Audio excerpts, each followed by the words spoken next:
Thank you so much for having me. I'm so excited to present this. This is work that I'm doing with my awesome co-authors, Sam Jens, who is a graduate student at Stony Brook, and Hannah Nam, who's an assistant professor of political science.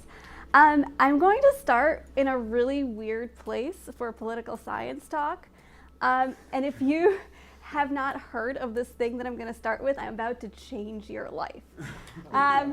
I want to start. This would be new for new people. No. I want to start with something called the Fire Festival. Okay, so what was the Fire Festival? If you have not heard of the Fire Festival, I encourage you to leave this talk and Google it literally immediately. The Fire Festival was an event that was supposed to be an incredibly exclusive party on an island in the Bahamas that used to be owned by Pablo Escobar. It was supposed to have amazing villas where people stayed, gourmet food, amazing music, though that's debatable. Blink-182 was involved. It was going to be amazing. It was going to be the best thing that ever happened. And it had an amazing cost. Like, your cost into Firefest was $12,000. To have a VIP experience at Firefest, it cost you up to $250,000. It was going to be amazing, right? And that's what amazingness costs. And yet, when some 5,000 people arrived for Firefest, the vast majority of them were Americans, instead of amazing villas, they were greeted with FEMA aid tents where they were supposed to sleep. The concierge looked something like this. The entire festival was in disarray, and this was the gourmet food that these people received. That is the iconic Fire Festival cheese sandwich. Now, what happened next is that thousands of people had arrived onto a tiny island and all tried to leave at once, which overwhelmed the poor island's airport, leading to a bunch of these really wealthy young people who thought they were going to party with rock stars on an island being stuck in an airport like this. Meanwhile, this got covered by the news, and the main feeling of this news coverage was one that I would call of glee and happiness. In fact, there is a great word for how people felt about a bunch of these really rich young people who thought they were going to have a party being stuck on an island with horrible cheese sandwiches, and that is Schadenfreude. Okay? It's a great German word, Schadenfreude. Now, you might think, like, what does Schadenfreude have to do with politics? Well, I would argue that trying to build a festival on an island with kind of no infrastructure is inherently political. I'm not going to talk about that. I'm going to suggest that this feeling of glee that we get when something bad happens to the rich, this Schadenfreude, does have actually pretty profound political consequences. When we look at coverage of recent kind of tax suggestions, journalists and pollsters are routinely surprised at how popular these tax rates are.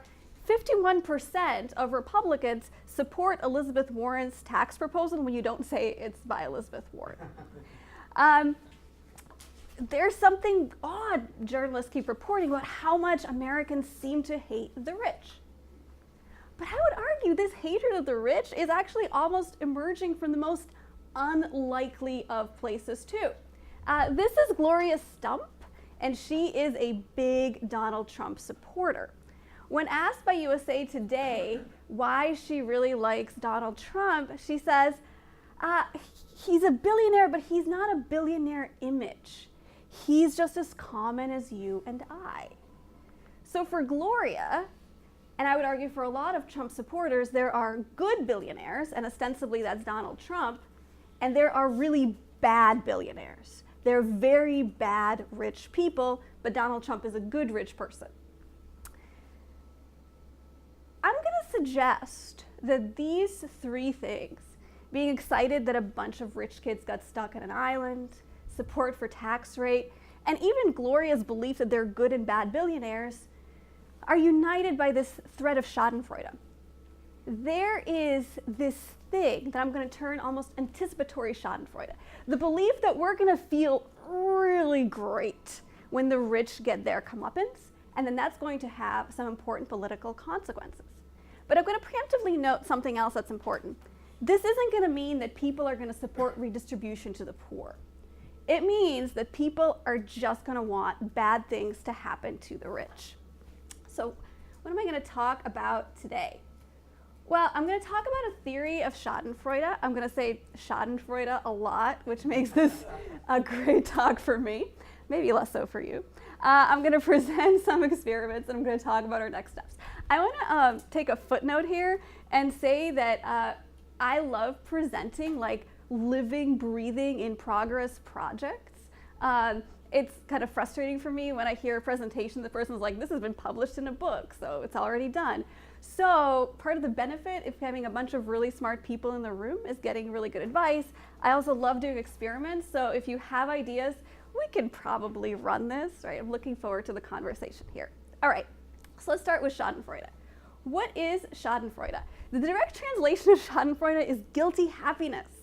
It is taking pleasure in the misfortune of others. How horrible is that, right? But that's what it is. Now, it's not just taking pleasure in the misfortune of any other, it's taking pleasure in the misfortune of somebody with higher status. And by that, I don't mean sort of somebody who is objectively and numerically of higher status than you, although that could be the case. It's somebody who you think of as of higher status. It's somebody who you feel other people think is better than you. That's what inspires Schadenfreude.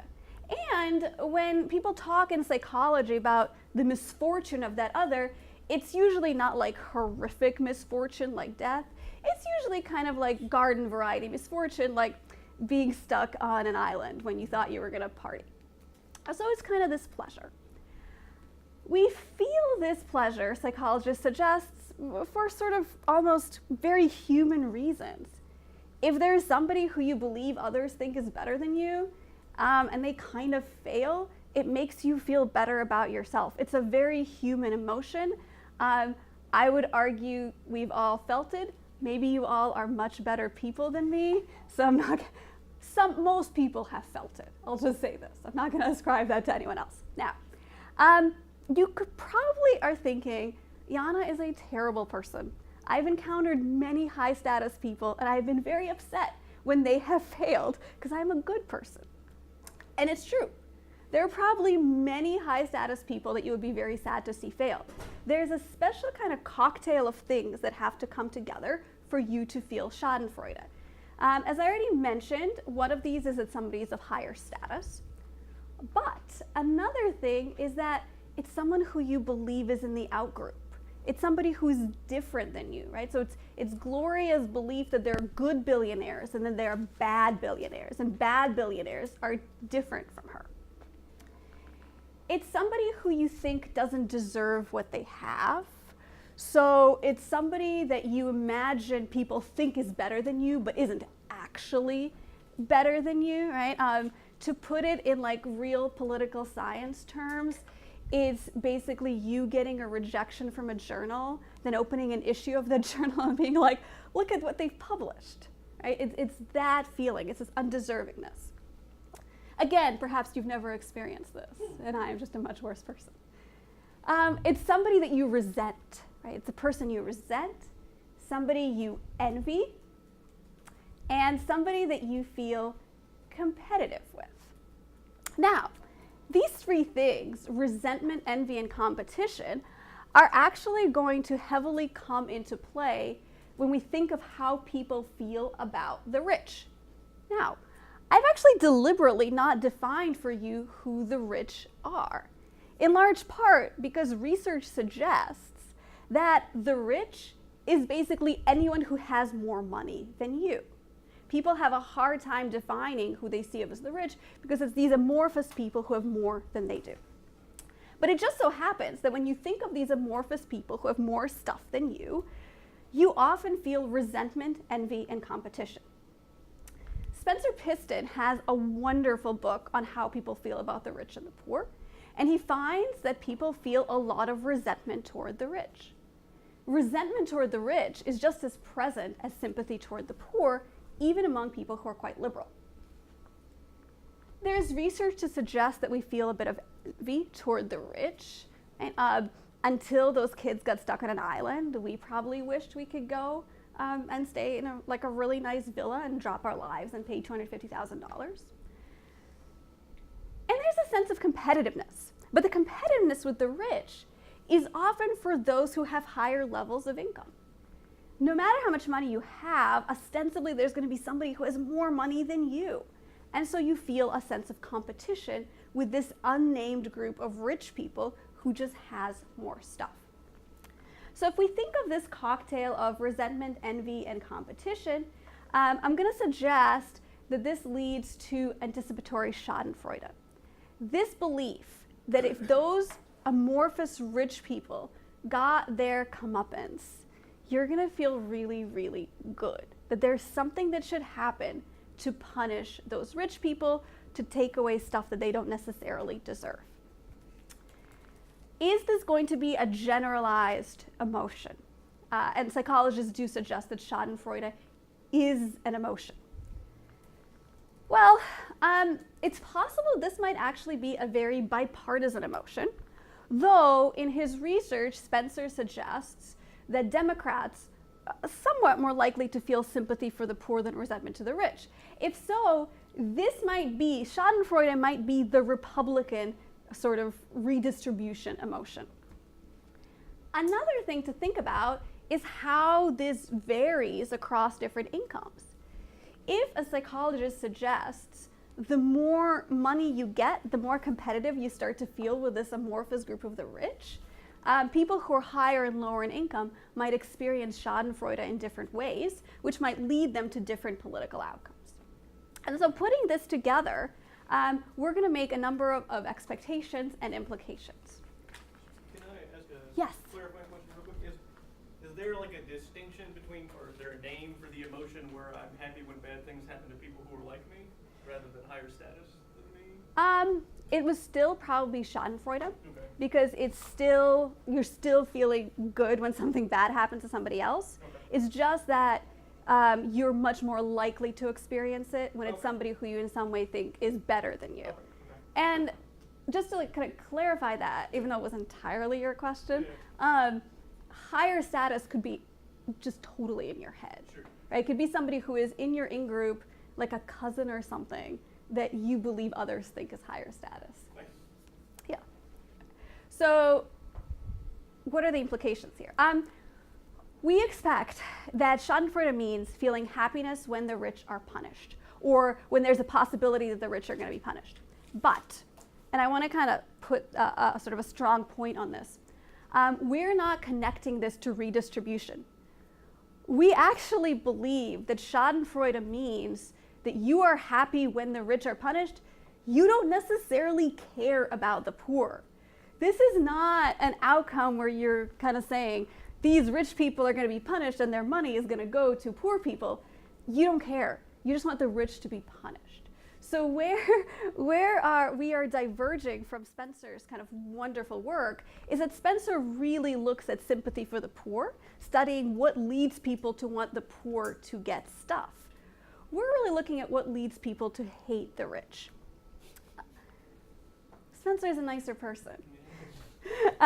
So what else do we think this is going to suggest? We are going to argue that for some people, concerns about inequality are going to be wrapped up in Schadenfreude.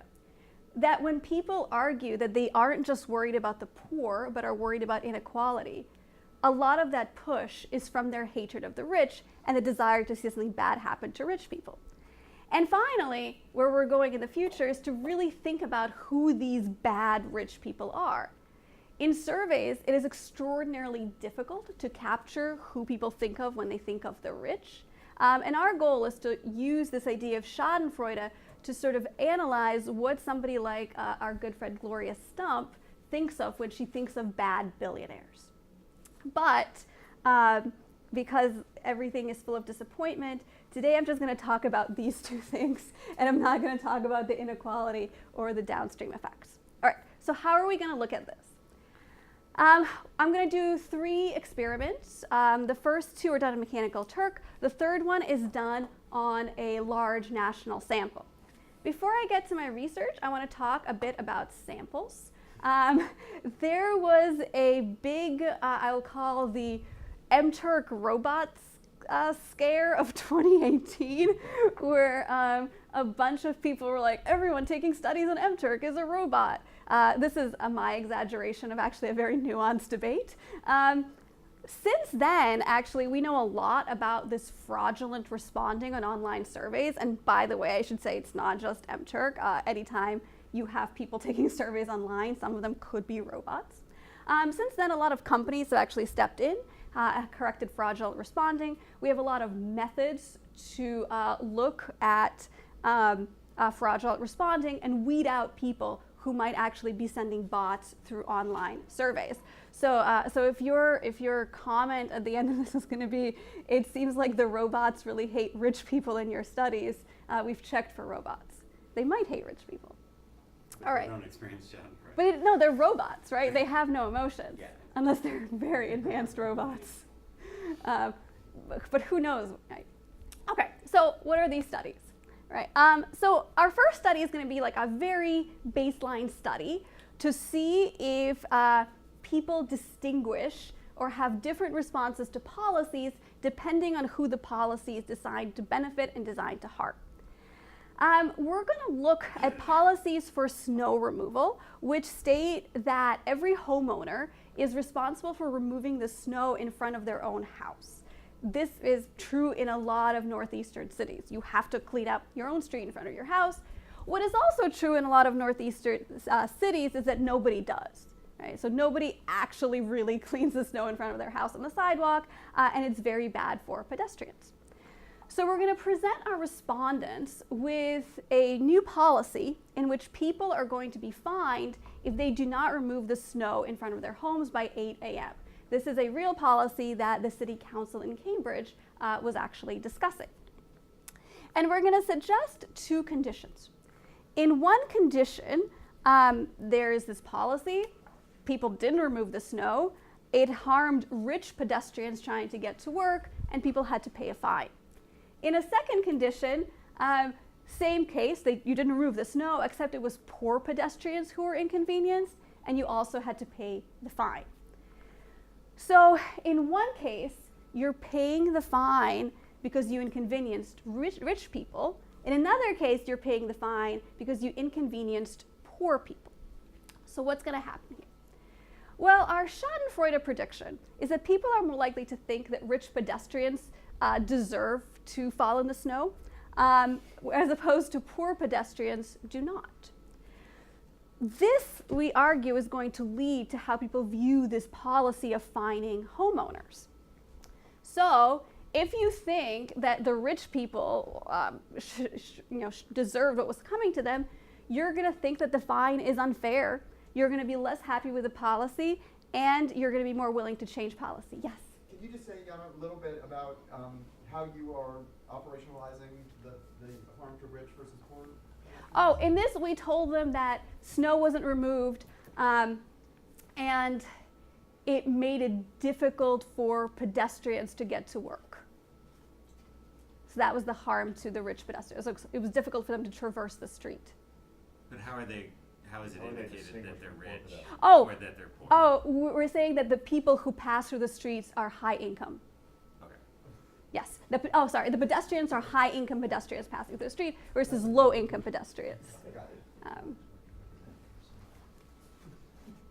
Right. So the opposite, right? We're expecting that if it's low income pedestrians, fines are more fair, you're more happy with the fines, and you're less willing to change the policy. So what ends up happening? Well, we see that when it's poor pedestrians who are inconvenienced, people are significantly more likely to believe it's a fair policy. They are significantly more likely to believe that the residents of the city are happy, should be happy with this policy. But when you pay a fine for harming a rich pedestrian, people are significantly more likely to want a different policy. But wait, maybe it's that people actually just really like the poor. Maybe it's not that they feel worse about the policy when it's harming the rich. Maybe it's that they feel better about it when it's about the poor. So it's not Schadenfreude, it's sympathy. And that's a good point, which is why we're going to do our next study, and we're going to introduce a baseline control. Here we're going to present people with a different case. We're going to say that a state is considering a tax on wealthy CEOs and wealthy people who work for corporations. We're going to introduce 3 conditions. In the first condition, people actually are going to get no additional information about how the money is going to be used. It's just a baseline of what that tax is. In the next condition, they're told that the money is going to go back into the state explicitly to help poor people. And in the third condition, they're going to say the money is going to go be burned back into the system to investigate rich non-compliers. So there's a control, there's a treatment in which the money is supposed to help the poor, and there's a treatment in which the money is supposed to punish the rich. Now, in theory, all of these treatments should increase people's happiness with the policy relative to the control. Ethan Porter has a great, hopefully soon forthcoming book that suggests that when you tell people what the money is going to be used for, it just makes them much happier as consumer citizens. But we're going to see kind of how they actually respond to it emotionally. We include 2 measures. We include support for policy and this emotional Schadenfreude measure. For the sake of time, because I have another study, I'm going to focus on the emotional measure. The support looks quite similar to what this looks like. Our emotional reaction scale is actually a very, very conservative measure of emotion. We're going to give people 6 different emotions, one of which psychologists identify as the Schadenfreude feeling, which is happiness. And we're going to ask people to pick one emotion that best represents how people feel about the policy. So we're basically asking people to say that they feel happy about taxes, which is weird, especially for Republicans. So it's a kind of conservative measure. We pre-registered a specific expectation, which is that when you punish the rich, it's going to lead to more happiness. But we're also going to conduct an exploratory analysis. I flag it as exploratory because we didn't pre-register an expectation here, which is we're going to look at partisan differences. So do Republicans and Democrats respond differently to these treatments? All right, so what happens here? First of all, we see that people are much happier about this taxes when it's used to punish the rich than to help the poor. We actually see that this effect for the poor goes down a little bit, though it's not statistically significant, though we shouldn't care about significance anyway, but if you do, it's not. As a next step, we are going to look at Democrats and Republicans separately. Now, here we didn't have exact predictions because theory could lead us in different directions. And this is actually what we see. So for the Democrats, this happiness sort of increases with people being happiest when the rich are punished, though this is not a significant difference. For Republicans, we see that they are actually happy with a tax policy when it is used to punish the rich, not happy when it's used to help the poor. This is kind of a big difference here. All right, but you might be thinking that I have a huge confound in this study. If you're not, I'm going to put that in your head in a second. I'm going to tell you what's wrong with this in a second anyway. Nothing's wrong with this, as it's going to show. Okay, but you might think there's a confound. And you might think to yourself, well, maybe the reason that people like this rich condition is because they're thinking 2 steps ahead, right? They're thinking, well, sort of like a teach a man to fish, give a man a fish kind of thing, where we can just send this money toward the poor, but if we put money into the system to investigate the rich, that might produce more money down the line. And maybe that's why people like the policy and not because they want to see the rich punished.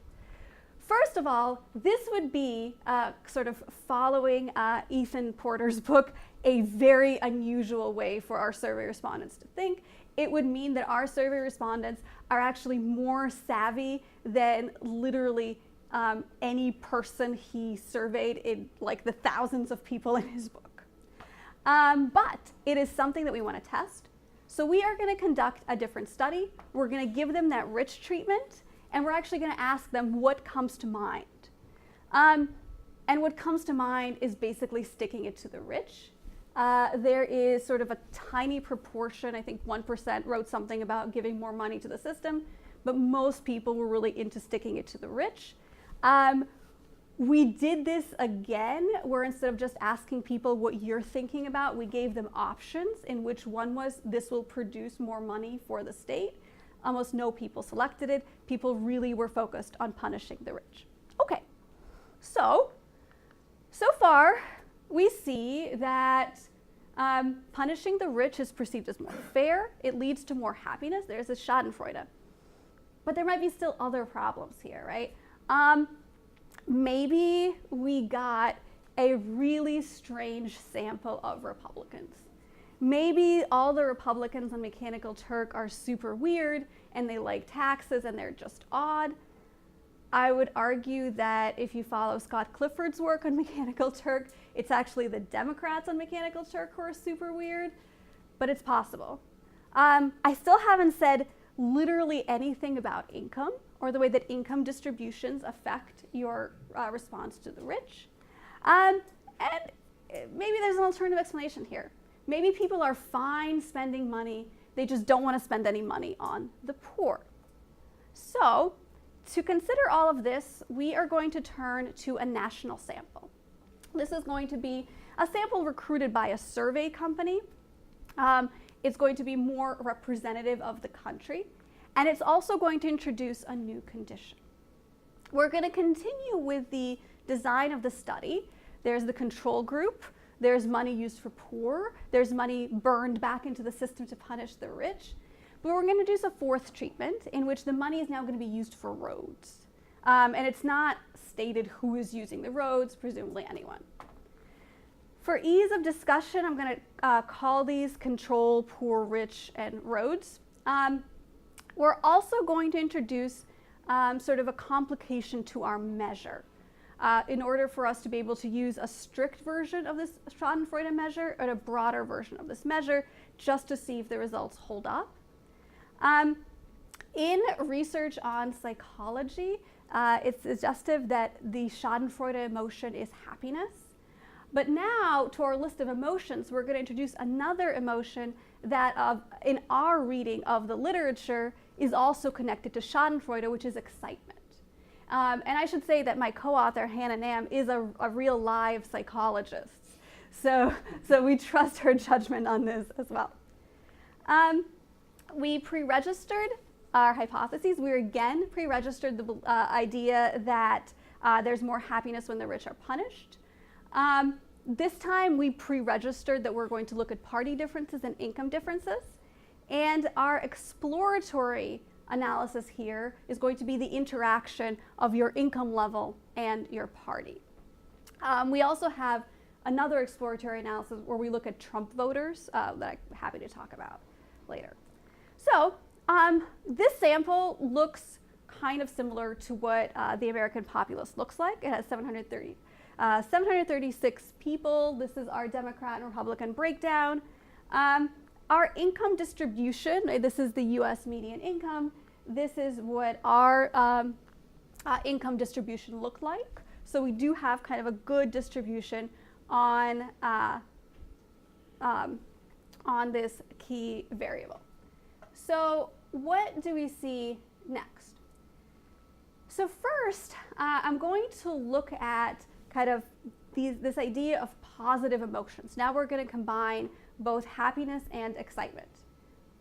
And so what we see here is that there's sort of, have slightly more positive emotions when the rich are punished. Not too big of a substantive effect, kind of slight increase. When we look at People don't like roads? People did not like roads. I will say this, Trump supporters loved roads. It's Infrastructure Week. Right. It's Infrastructure Week everywhere. When we look at happiness, this is a more conservative test of this, of the Schadenfreude hypothesis. We see again this increase for the rich. People still hate roads. Who needs them?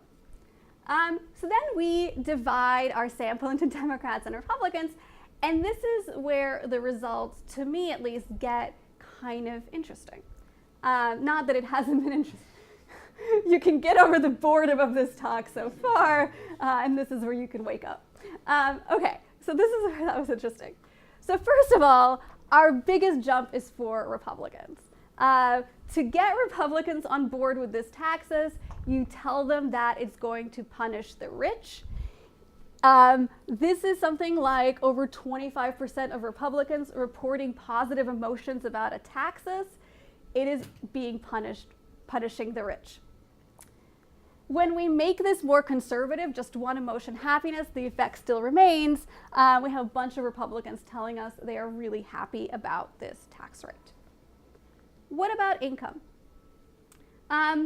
For income, the effect on happiness looks basically identical, regardless of whether I do two emotions, which is happiness and excitement, or just happiness. So I'm going to just show you happiness, and this is what we end up seeing.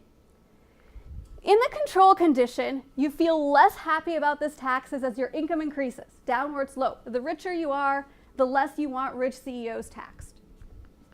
When we tell them the money goes to the poor, it's sort of it's a greater slope. The poor are really happy with this tax, the rich are not happy with it. When we tell people about roads, the slope goes the other way. The richer you are, the more excited you are about this tax. The poorer you are, the less excited you are about this tax. When we tell people that the rich are being harmed, there is no slope, it is a flat line. At every income level, people seem to feel sort of similarly about punishing the rich. But as you can see, this increase in happiness is going to be here because it's people who have more income who are going to be more pumped to punish the rich. So then we did an exploratory analysis of income and party, and here's what we find. Our effect is going to be driven by wealthy Republicans. This is Republicans in the top third of the income level who really want to see the rich punished. It is not driven by Democrats, it is largely driven by Republicans. And if we think about Spencer's work, the Democrats are super high in sympathy for the poor, and that's what drives them. This could be the Republican redistribution motion, which is Schadenfreude for people who are ostensibly wealthier than you, the bad billionaires of Gloria's point. Millionaires feeling Schadenfreude about the billionaires. Well, it's thousandaires, like 150,000-aires, feeling Schadenfreude about the bad billionaires. We looked at independents, and they look more similar to Republicans, but independents, as we all know, aren't real anyway. So in a sense, we have an effect driven by the Republican Party. My initial thought was, what is the alternative explanation for this effect? And I thought of some. The first one that I thought of was that Republicans love law and order, and so this is pinging their law and order preferences rather than the hatred of the rich. But it's not Republicans who like law and order, it's conservatives who really like law and order. And our research, not our research, but research in general would suggest that if it's really this kind of law and order preference, the more sorted you are, so the more conservative and Republican you are, so Lily Mason's measure, presumably then if it's just law and order, the more supportive you should be of this policy. And we actually do not see this effect at all. We don't see that sorting, so being both Republican and highly conservative, affects the response. It's more of a generalized Republican feeling. Moreover, I would argue that yes, I mean, Republicans state that they like law and order, but there's of course a limitation to that, right? You're not going to like law and order if it's punishing someone like you. The other thing that I thought of in terms of alternative explanations is that perhaps we had not captured something in our interaction. We're using this continuous income measure. Perhaps we just flubbed our interactions and there was kind of a nonlinear bidding effect. So we used the new approach by Heimmuller et al. And we find no evidence of this pattern. In fact, with this new method, we entirely can reject, we cannot reject the null hypothesis that it's a nonlinear measure, so it is a linear effect that we're seeing with income. So there's no evidence of this pattern. So where does this leave us? I'm going to argue that there are some people out there who are happier when the rich are punished. They experience Schadenfreude that does not lead them to support the poor. Income is sort of simultaneously relevant and non-relevant. We see similar levels at higher and lower incomes in terms of punishment of the rich, but it's an effect that seems to be driven by wealthy Republicans.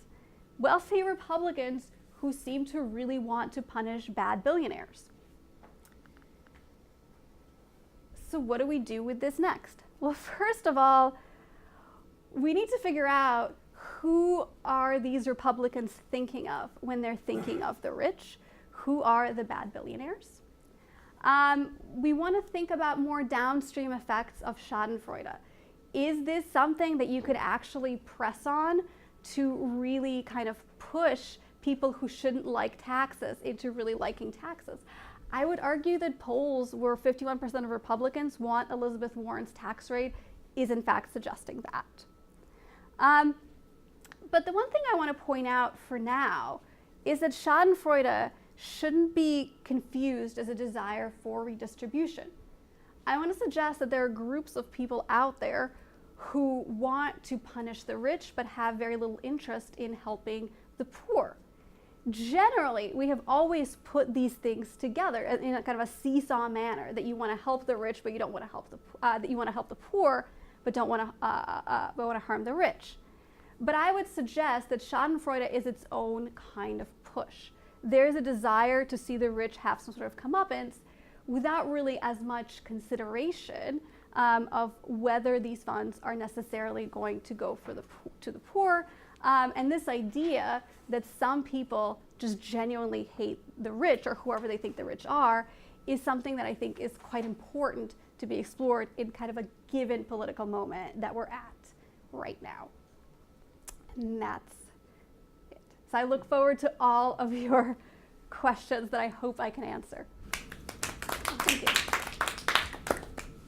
Yes. I was curious about if you check this in terms of policy, actual policy votes. And I'm thinking about stuff like the fiscal cliff, various tax bills, even positions on the Obama stimulus, which had a high road component to it, infrastructure component to it. So I'm wondering if you actually look through the data to see on actual votes where the things lie. That's one question. The other thing is, I wonder if there's a temporal element to it, because your sample is fairly contemporary, I would imagine. So there are thresholds in which people react differently to taxation. So if, I think it's like 24% of GDP. If you exceed that amount in your tax base, there's a general support for tax cuts. I mean, there's just sort of a temporal thing according to conditions. And I was wondering how you think about that kind of business. Yes. I'm going to grab my notebook so I can write all those down.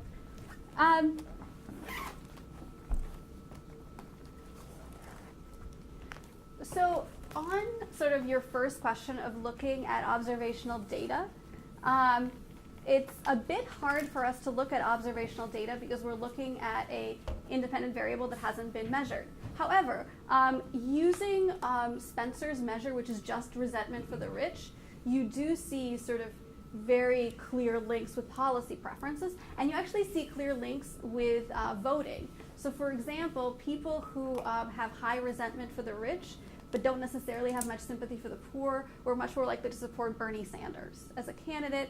I've only been able to look at kind of places where both those measures are present and the policy is present, but you do see that resentment for the rich predicts things in a different way than sympathy for the poor. But even if you're not looking at Schadenfreude as a variable, as a concept, you could see who's actually supporting tax bills. That's true. That's true. And so given your data you've shown where you're looking at income, party ID, and so on, you should be able to use those as sorters to determine people how they support tax bills and legislation, shouldn't you? Yes, and I will certainly do that. My one worry about it, and this is kind of just thinking right now, is that it depends on how people, how the bill is spelled out. I will say that when we looked at the death taxes or the estate taxes, that wealthy Republicans grow much more supportive of the estate tax when they're told it's going to be punished like really rich people and not them. And that's something that's been found fairly consistently. That this odd feeling that as soon as you correct people on who gets to pay the death tax, the Republicans become super pumped about it. In terms of your second question, which is, as if I understand it correctly, is this a contemporary thing? Or is this something that if we were to sort of build a time machine, we would find? I think it's a contemporary moment. I think that there is a confluence of the income distribution currently, and I would also argue of like political rhetoric that's been pumped into the system that's leading to this belief of Schadenfreude if the rich are punished. Thank you. Yes. So I'm interested in, as you are, these potential downstream effects. And I think you demonstrated that in your data, there is no connection here between the experience of Schadenfreude and support for redistribution.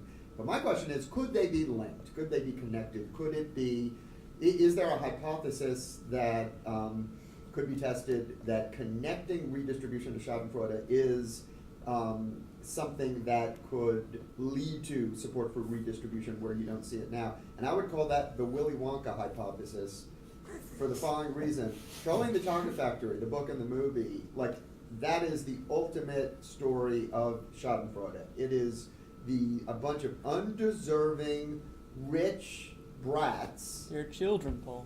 No, well,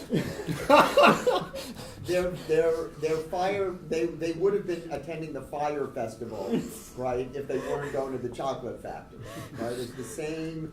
It's the same thing. So the whole movie, the whole book is we delight in their demise, right? And we're assured, Justin, don't worry, we're assured that she gets dejuiced and they all get returned. Mike TV gets extracted from the TV. But at the end, it's ultimately a story of redistribution because who gets the chocolate factory? The poor kid, right? Who grew up in, with the 4 grandparents in the same bed. And so I think what I'm more seriously suggesting is that what the movie is doing is connecting the experience of Schadenfreude, right? These undeserving bad billionaire types who meet their downfall, thus enabling the deserving poor to get the riches, to get the prize. And I think there might be ways to test that experimentally by simply finding a way to make the connection. Yeah, no, I think so. First of all, I'm 100% going to call this the Willy Wonka hypothesis from now on. I will thank you in the paper with a footnote. Calling it that is thanks enough. Yes,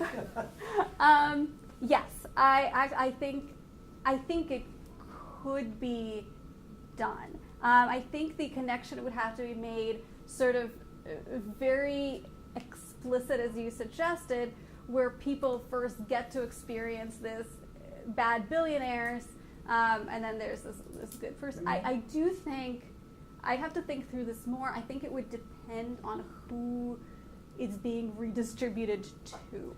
Yeah. So going back to poor Gloria Stump, I think for somebody like her, maybe, right? It's, you have the bad billionaires, but you probably also have the bad poor people. Right. So Yeah. So I think, and we know what bad means. Yes. So I think in some sense, you would have to carefully match the perceived deservingness hypothesis on both ends of that. But I think that It would require a lot of pre-testing, but I think it could be done in an experiment. Yeah, just to follow up, I mean, that was exactly my thought, is that we should take from the rich to give to the poor, probably for many people involves two outgroups. Yes. You know, there's this rich who we envy and the poor who we disdain, so why should we, whereas if it's for people like us, Yes. then, you know, it's Charlie, right, he's us, he's not one of those bad poor people. Yeah. Yeah. Anybody else? Oh, I think there's. Oh, yeah. Go. I just have a quick question about sort of the region, seeing that wealthy Republicans are driving the effects. Are wealthy Republicans mostly coming from certain regions, like California or New York, or is it fairly representative? It's representative. Okay, so wealthy Yeah. okay. Yeah, yeah. Yes. I'm wondering, and I think I interpreted the results correctly, I'm wondering why we don't see an effect among Democrats in your treatment. Why don't we see what the abundance of literature that you cite would suggest we should see, which is sympathy for the policy? So I've thought about this a number of ways. My personal thinking of it is that the control group already gets them there, and the other treatments are almost noise, essentially. We do see among the Democrats, among the wealthy Democrats, a bump for the poor. But I think they're already so happy about this taxes that it's kind of, they're already at a potential ceiling effect for happiness. So they're just assuming that it's going to go to the poor no I matter think what? Is that I what it- literally think that's what they are assuming. I guess That would that's be not- that would be kind of my judgment. Of course, we can of course do a check on that. But given that you see that when we look at really liberal Democrats, we see that control group go up even further. That's sort of my feeling, is that we're ceiling, whatever. You see what I'm saying? Mhm. We're hitting the ceiling with the control group already. So the redistribution is a proxy for policy, to answer his question, the fact that they want the money to go to the poor, that assumes they would support some kind of redistributive Yes, policy? the Democrats would. Yes, Yeah. yes, I believe. Yes. So I'm fascinated by this question of who these Republicans think are the rich. Like this seems so confusing to me. So that's a fun puzzle. Have you guys thought at all about this as a treatment versus control, plopping like the partisan income distributions before people get the blurbs, and like reminding rich people that most rich people are Republicans?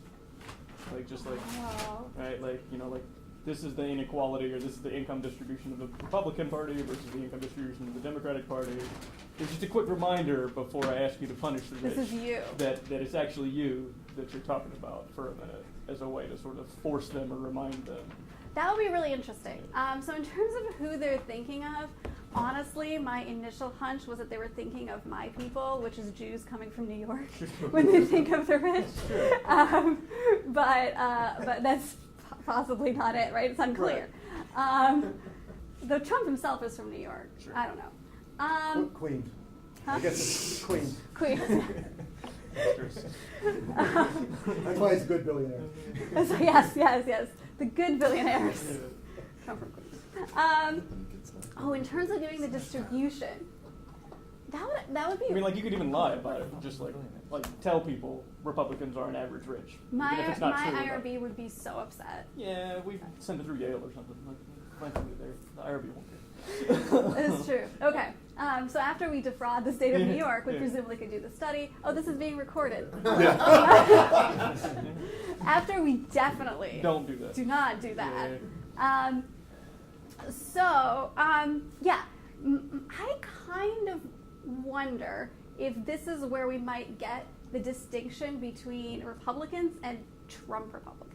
Because my sense with Trump Republicans is that they also might hate other Republicans. Yeah, so I mean, this would be neat, right? If you were in yeah. a world where people knowing that their party was generally rich were still okay punishing the rich, right? Like, Yeah, there's that'd be really sort cool. of the null effect would be more interesting there, and that like reminding folks that Republicans are on average rich. Well, the Republicans don't care about that; they still want to punish rich people. I think it'd be different before the alignment, Right. realignment, Yeah. Yeah, Yeah, I mean, it seems to me that unpacking, like, the rich, right? I mean, because the quotation, the Trump supporter at the beginning sort of underlines that, at least for her, and, you know, my guess is for most of these respondents, like, the rich is not a kind of clear-cut thing about dollars. Yeah. It's a thing about, you know, elites and lifestyles and, you know, deservingness. And so I'd be interested to hear more about that, especially I love the way that you embed the discussion of Schadenfreude in the kind of social relations and hierarchy relations that, you know, that for Schadenfreude, you know, it's not just this emotion, free-floating emotion of happiness, it's happiness created by a particular set of events that are embedded in this kind of social context. So it reminds me a lot of like how Don Herzog talks about emotions. So I'm interested in, you know, what flavors of undeserving rich, you know, because I think the effect probably Yes. comes from parenthesis undeserving Yes. rich, not deserving rich, and kind of what drives that. It also got me thinking about Fisk's stereotype content Yes. model, right? Because these are the kind of low warmth, high competence folks who are kind of getting what comes, you know, so the envy then, it's like as they're shown to maybe not be so competent, Right. you know, so they're shifting over toward contempt, but with the jealousy still there, or some, I don't know. I mean, I would argue that on Fisk's model, to get Schadenfreude, they would probably be perceived as low. Like it's this like, I perceive them. My stereotype of them would be low competence, but everyone else thinks they're high competence.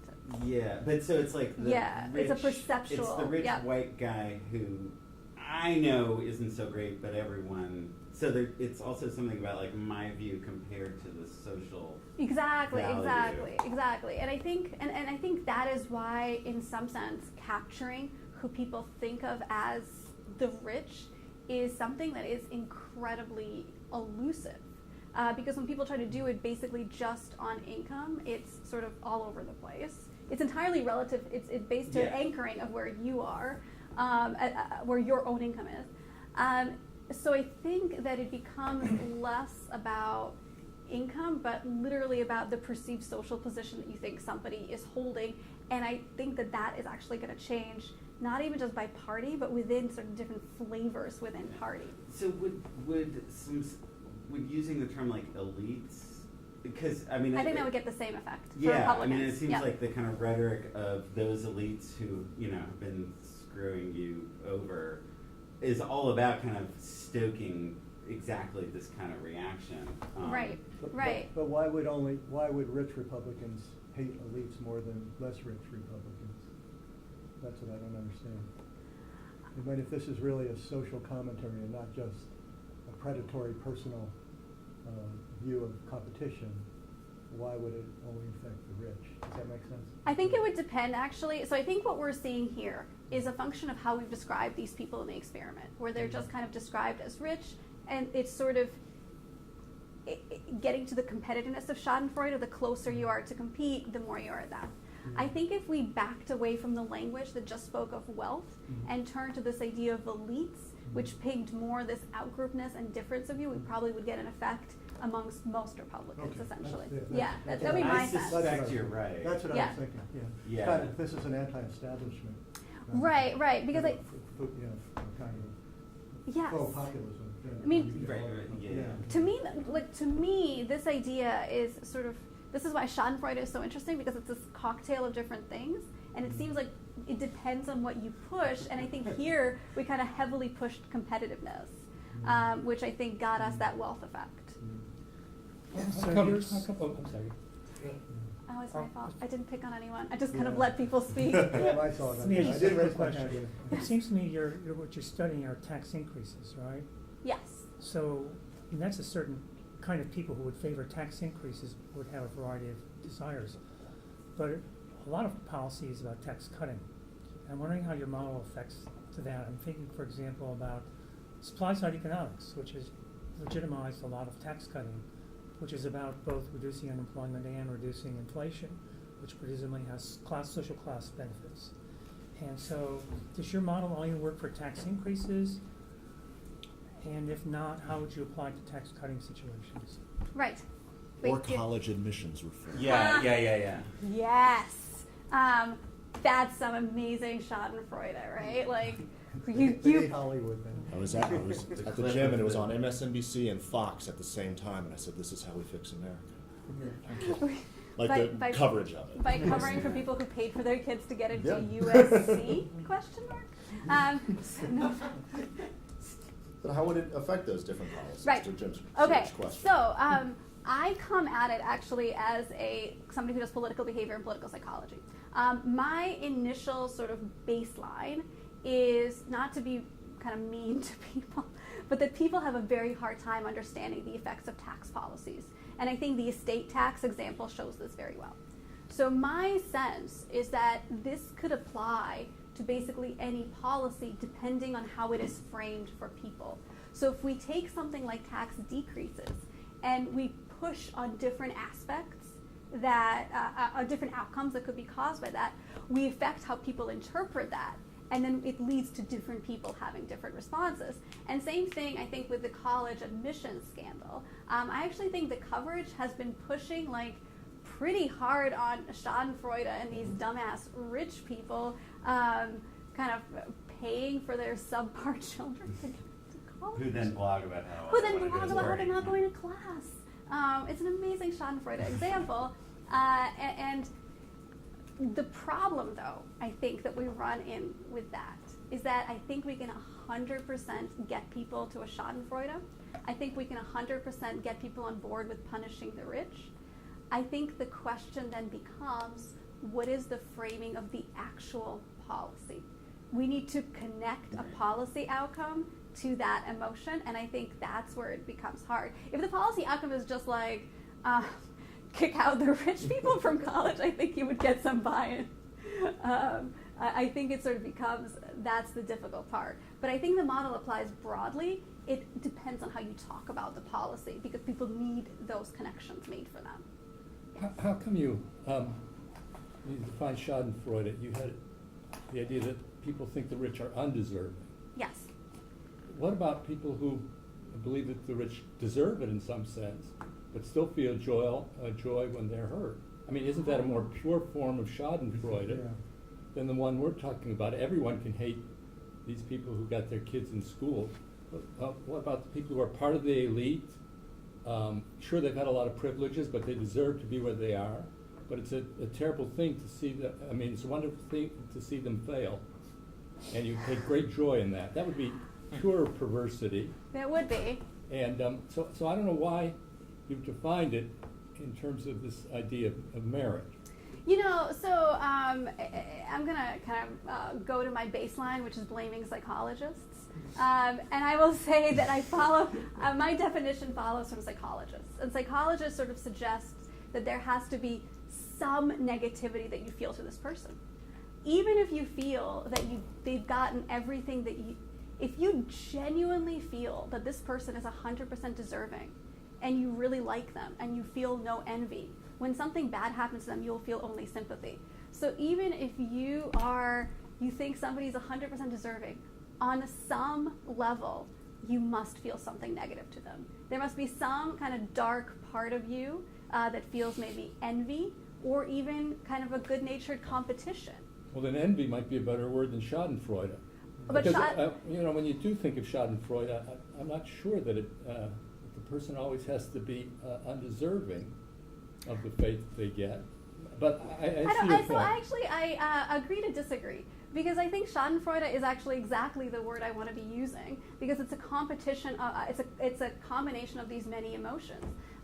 This belief of undeservingness is just kind of one thing that filters into there, but you don't necessarily have to be undeserving. Those 6 things that I listed, some of them has to be present, but it's not just envy, because envy doesn't. Envy is a path emotion to Schadenfreude. But you can get to Schadenfreude even if you don't have envy, if you're just competitive. Or you can get to Schadenfreude if it's just resentment. So I think Schadenfreude is, in fact, the word I want to be using. But Yes. yeah, happiness at the failure of someone you admire, right? Which is the sort of, I mean, that's sadism. That's not. Right. Schadenfreude. There has to be something negative there. There has to be, at some dark part of you, pleasure some at the pleasure. Greater justice. And it could just be of this outcome. competition. It could just be that you're very competitive with them. Yes. Can you say something about the relationship between resentment or anger and Schadenfreude? I mean, happiness was the emotion that you talked about here, but you suggested that there were other emotions that you looked at. And I'm thinking about Nick's, the college example. Part of it is just I'm angry, right? Like it makes me angry. Like I don't care if they fall. I'm just like this, like ruffles Mhm. my sense of justice or fairness, but I'm angry at these people. Right. Like, where does that fit in? Does that inform the Schadenfreude? Yes, Okay. it does. So in research, in psychological research about the underpinnings of Schadenfreude, resentment is certainly one of these cases. Okay. Psychologists are kind of debating whether it's which of these things you have to push on more: envy, competition, resentment. Yeah. They agree one of those things has to be there. My belief is that anger and Schadenfreude are two really different things. You feel angry that somebody paid to get their kid into college, Yeah. right? You feel Schadenfreude when they lose their job on Full House. Right. As kind of getting that punishment, or when their kid gets Fuller House, sorry, or when their kid gets kicked out of USC. Those are two different things that happened. So let me ask And you that about anger, I think, could lead you to that Right. Schadenfreude. Because if you didn't care about them paying into it, you wouldn't feel Schadenfreude when something bad happened to them. So I'm wondering if there's there's like different faces of Schadenfreude, but maybe there's a different. I'm just wondering if there's a different face which is maybe tied to like a righting of wrongs. And here I would call this one actually the Jimmy Cliff effect. Right, the harder they come, right, the harder they fall. And in that sense, like, is that movie and album and motivation about Schadenfreude, or is it about justice? Or Okay. you know what I mean? Like, Full disclosure, I Yeah. do not know the reference. okay, This is So why we it's- keep you around, by all the right, way. we're gonna have to rectify that. But yeah. So it's hard for me to answer. But if we talk about When you see the oppressors fall, right, that's not Schadenfreude.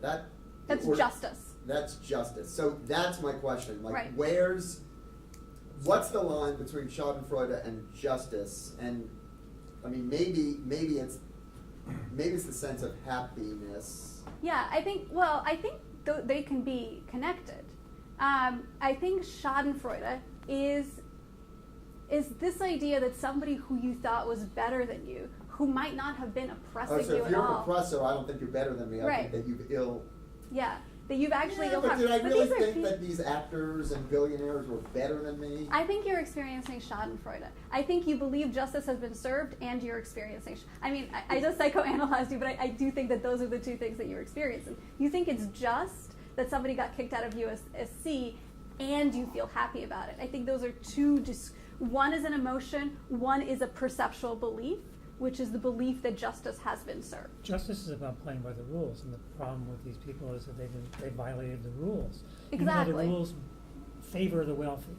Right, and so you feel that If justice you has follow been by the served. rules, even though a certain class of people benefit from enrollment or whatever. Yes. They play by the rules, as opposed to people who didn't play by the rules. Right, and so And they're unjust. yes, and so justice has been served, they've come to light, and you feel happy about it, which is sort of a sense of Schadenfreude. So it's definitely not you think they're better. It's that Other you are people- aware that they are thought to be better, Yes. and they don't deserve it, and that's Yeah. undeserved. It could just be sort of, status. it's a very perceptual belief. Yeah. It's a belief about, I mean, it could be somebody in your graduate cohort that you think, is in some sense that other people think is better than you, right? There's not necessarily a justice component when something bad happens. Wait, what if I don't think that the person is better than me, but she thinks she's better Well, than yeah. me? Oh, Well, then you are aware that this person thinks they're hot stuff. So I think you'll feel So some that's the Schadenfreude. sin. No, I totally agree. Yeah. But what I'm saying, I just, for me, Yes. that's like a little, Yeah. yeah. So I would probably add that, right? So when I talk about this higher status, I mentioned it's perceptual. Oh, yeah, I would definitely say that it could be perceptual on their end, right? It's just somebody's walking around thinking they're all that. It's gonna feel good when something bad happens to them. See, because that's the resentment. All right, I'm gonna stop. But resentment feeds into it, Yeah, right? yeah, It's yeah. exactly what's happening. It's No, an I agree. awesome emotion. Sorry, it's a terrible emotion, but it's sort of a good it's emotion delicious. to study. Yeah, It's exactly. It's delicious. Exactly. It's cathartic. It's a exactly. It's a cathartic emotion. Yes. Yeah, so I'm wondering. You talked early on about like the scale of the bad things that are happening to people. Like, how bad does the stuff have to happen to rich people before I stop feeling Schadenfreude? Like, if a hurricane blows their house down, like, am I okay with that as opposed to just like fines for them for not shoveling their sidewalks? Like, how bad are we talking before I start feel sympathy for rich people? All right. So honestly, Fired from Fuller House, like that's okay, right? Like that, I feel sympathy about that, or I feel Schadenfreude about that. I felt a little bad because it was the only job she had. Yeah. You're a better person than me. I figured that out. If we look at psychology, Sure. They actually make no distinctions there. They most of the time produce kind of garden variety bad things. Like, they're not testing like, this person thought they were better than you and now they're dead. Yeah. How do you feel? But they're testing They sort of should. these kind of, they really should. They're testing these kind of garden variety things. I would actually argue that it would be a very personal thing, and it would speak to your own personal limits. Sure. Well, so like this might capture some of like my capacity to feel Schadenfreude. Right? Exactly. Like you guys are cueing it in an experiment. There's probably some sort of trait-based thing inside me that makes me more susceptible to Schadenfreude than other people. Yeah, So- there's probably a scale for it, 'cause a scale for I mean, everything. surely there's a, yeah. But I would say, though, that to the benefit of our experiment, it is a very weak cue. Sure. In large part because nothing bad has Yeah. actually really happened yet to these people. Yeah. They haven't been it's an anticipatory belief that something could happen to them. And it's also entirely plausible that none of them actually did anything wrong, so these investigations aren't going to find anything. Yeah. But there might be a better answer to Justin, which is in terms of the criteria that you lay out, right? So that once the person has fallen below these thresholds, so that they're no longer high status, you no longer feel envy or competitive toward them, and in fact you start to feel like at some point you say, "Ooh, I feel bad for them." Then Schadenfreude is not possible. Right. So I think that's Yeah. No, you're right. You're right. It's sort of, yeah. Just kind of on this, and it's getting back to this distinction between is it justice or Schadenfreude. I'm wondering if it makes your operationalization of you're penalizing people who did not comply with the law. And is there more like just stick it to them type of penalty that you could use in this experiment that teases this out? Because non-compliance, I mean, okay, so they're rich, but they didn't comply with the law, they didn't follow the rules, yeah, they deserve to get taxed, versus they competed in the marketplace, they won all their money, and I still hate them and I want to stick it to them. Yeah, I do think those are different, and only one of those is Schadenfreude, although you've gone to great lengths to tell me why they shouldn't be different. So I think both of them are Schadenfreude. I think both of, in this case, people are getting investigated. It's not to suggest that they have done anything wrong. It's that they're going to be subject to investigations. That's going to be difficult for them. I think you're right in some sense. I think that we could look at people being kind of punished for not doing anything wrong. It is questionable to me right now what that looks like politically. For not breaking the law. Without- I mean, yeah, it for not could be breaking the wrong law. just by acquiring so much wealth. Right, Which is though- the undeserving. Though I would argue in our first experiment that people clearly didn't do anything wrong. They were just trying to get to work. Somebody didn't clean up the snow. It's not a law and order thing. They were just trying to get to work, and they just happened to be rich people who were trying to walk. And people did not appreciate that others were fine because rich people were inconvenienced, which to me sort of speaks exactly of the thing that you're talking about. These just happen to be rich people.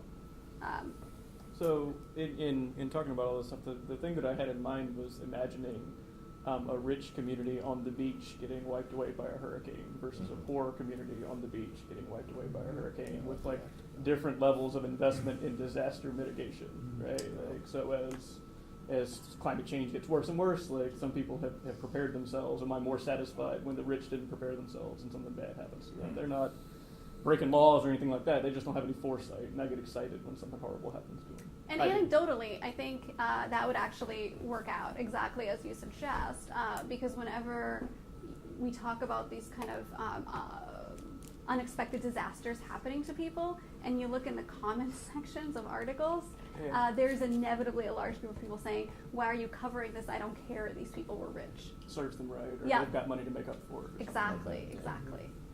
exactly. So I think it's kind of quite pleasant there.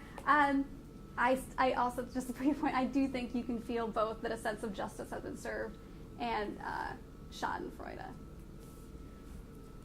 So, Yes. is there any data you could use to, like, so I'm thinking about the anger versus, or relationship between anger and Schadenfreude, and I mean, it seems to me Schadenfreude is also at play, at least in my image, of certain kinds of Trump voters, right? That, like, voting for Trump and Trump's existence is, you know, a big middle finger to the elites in both parties, the whatever.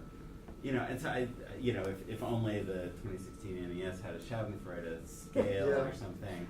Yes.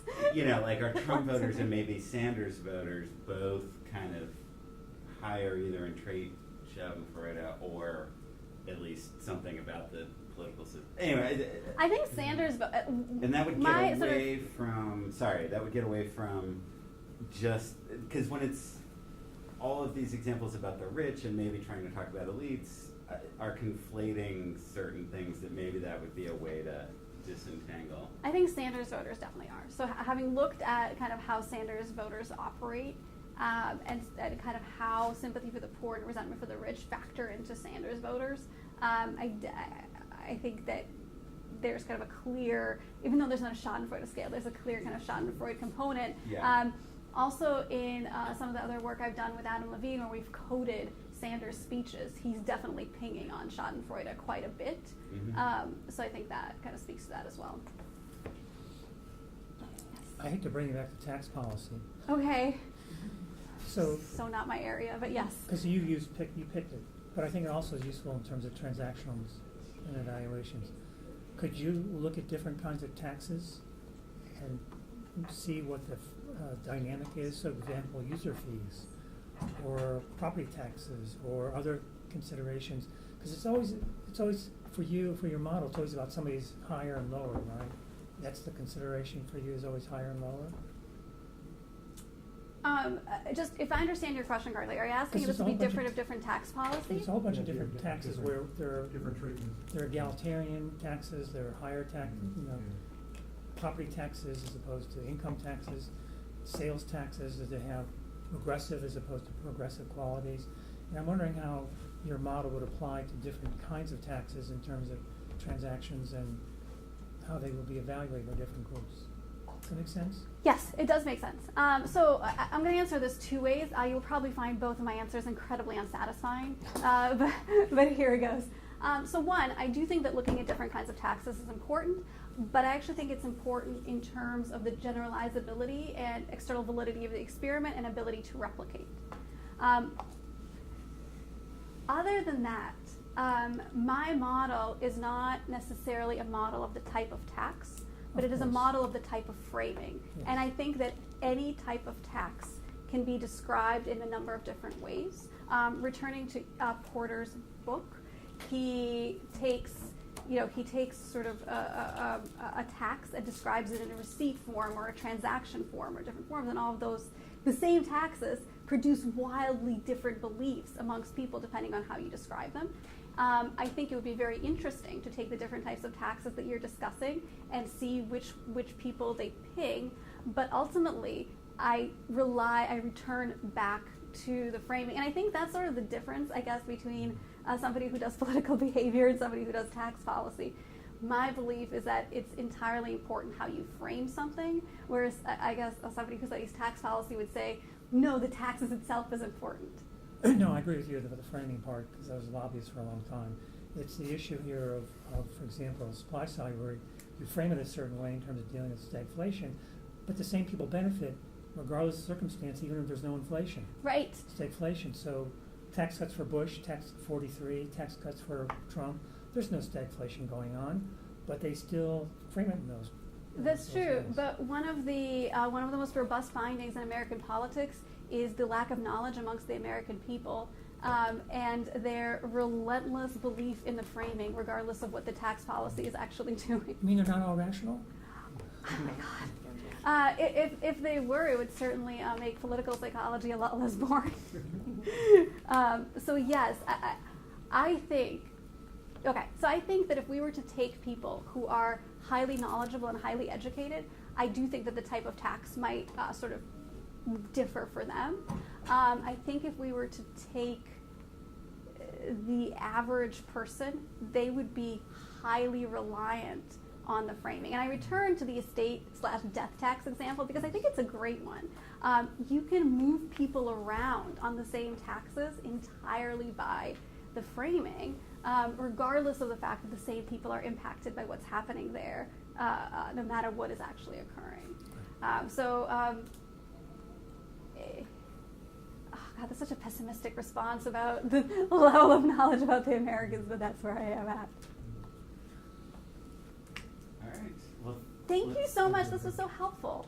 Well, I found it fascinating. I think the rest of us did as well. So.